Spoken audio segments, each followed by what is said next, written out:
Hello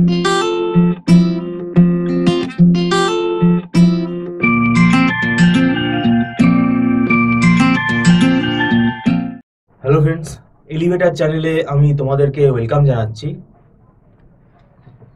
তোমরা যারা 2024 সালে ওয়েস্ট বেঙ্গল জেকা এক্সাম দিয়েছো এবং তোমরা এমসিএতে অ্যাডমিশন নেবে, পরবর্তীকালে তোমাদের কাউন্সিলিং হবে, ঠিক আছে? দেখো, তোমরা যদি ম্যাকআউট অনেকেই আছো তোমরা ম্যাকআউট ইউনিভার্সিটি থেকে হয়তো এমসিএ করবে। আমরা ম্যাকআউট ইউনিভার্সিটির যে এমসিএর যে টিউশনটা সেটা কিন্তু শুরু করতে চলেছি, মানে এই আগস্ট মাস থেকেই আমরা চেষ্টা করছি শুরু করে দেওয়ার।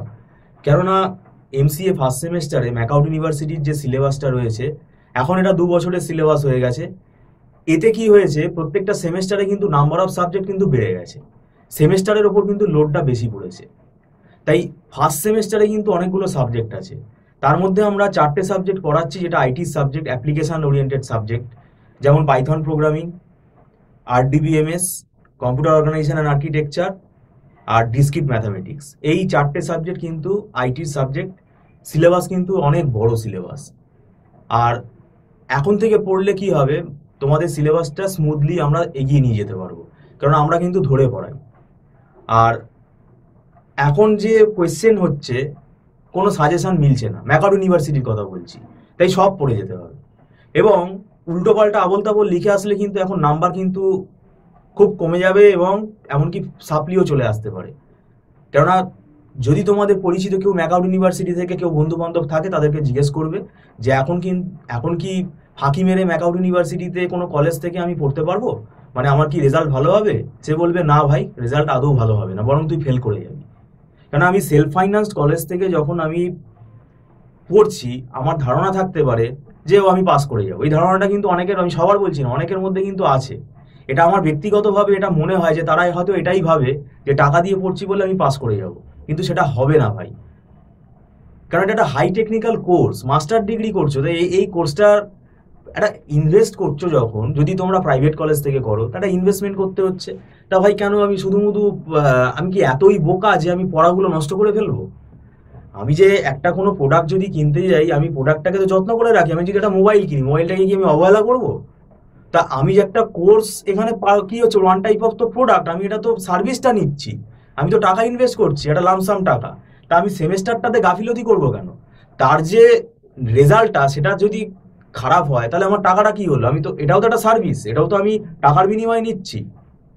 আমি যদি একটা বুলেট কিনি, একটা বাইক কিনি, তাহলে সেটা তো আমাকে যত্ন করতে হবে। এটাও ব্যাপারটা সেই যে তোমরা গাফিলতি কেন করো, সবাইকে বলছি না। এই এমসি এর আমরা বিগত দিনেও দেখেছি যে এতগুলো সাবজেক্ট, সে আমাকে পরীক্ষার 1 মাস আগে ফোন করছে।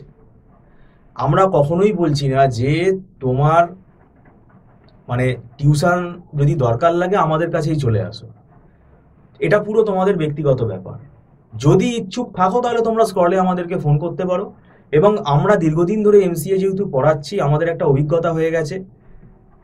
পার্টিকুলারলি ম্যাকআউট ইউনিভার্সিটির সিলেবাস আমরা দীর্ঘদিন ধরে পড়িয়ে আসছি, তাই আমাদের একটা অভিজ্ঞতা হওয়া স্বাভাবিক। আমরা ফরম্যাটটা বুঝে গেছি, এবং একটা বইতে দেখে আমরা পড়াই না, আমরা এখানে মাল্টিপল বুক ফলো করি। যেমন এখানে পাইথনের আমরা একটা বই ফলো করি না, কম্পিউটার অর্গানাইজেশন আর্কিটেকচার বলো আর আরডিবিএমএস বলে একটা বই ফলো করে আমরা পড়াই না। কেন না, একটা টপিক সেটা একটা বইতে ভালো থাকবে, আর একটা বইতে আরেক রকম ভাবে থাকবে।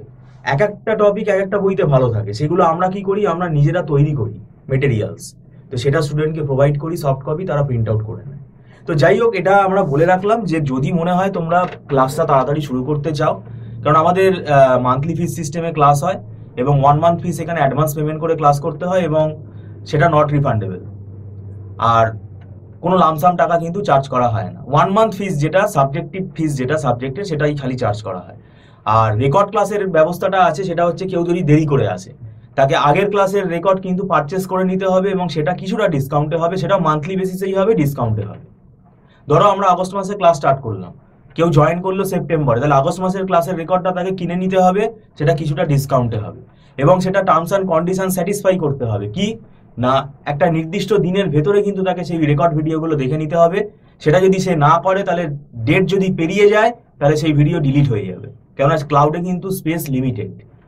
আর এখানে কিন্তু কোনো একগাদা স্টুডেন্ট 40-50 জনের ব্যাচে ক্লাস করানো হয় না, খুব ছোট ছোট ব্যাচে ক্লাস করানো হয়, এবং 1:1 ইন্টারাকশনটা এখানে কিন্তু আমি বলছি, এখানে কিন্তু 1:1 ইন্টারাকশনটা খুব বেটার হয়। তো যাই হোক, এখানে তোমরা কেননা তোমরা টিউশন গাইডেন্সটা যদি নাও তাহলে তোমাদের একটা টপিক হয়তো বুঝতে দেরি হতে পারে, সেটা আমরা চেষ্টা করবো তোমাকে আরো তাড়াতাড়ি বুঝিয়ে দেওয়া, এগিয়ে যাবে। হ্যাঁ, অনেকে সেলফ স্টাডি করেও পড়ছে, সেটা অ্যাপ্রিসিয়েট করছি আমরা, সেটা অ্যাপ্রিসিয়েট করারই দরকার। কিন্তু যাদের মনে হচ্ছে যে না একটু অসুবিধা হচ্ছে, তাহলে আমরা বলবো কোনো না কোনো একটা টিচারের গাইডেন্স নাও, সেটা তাও তোমার ব্যক্তিগত ব্যাপার।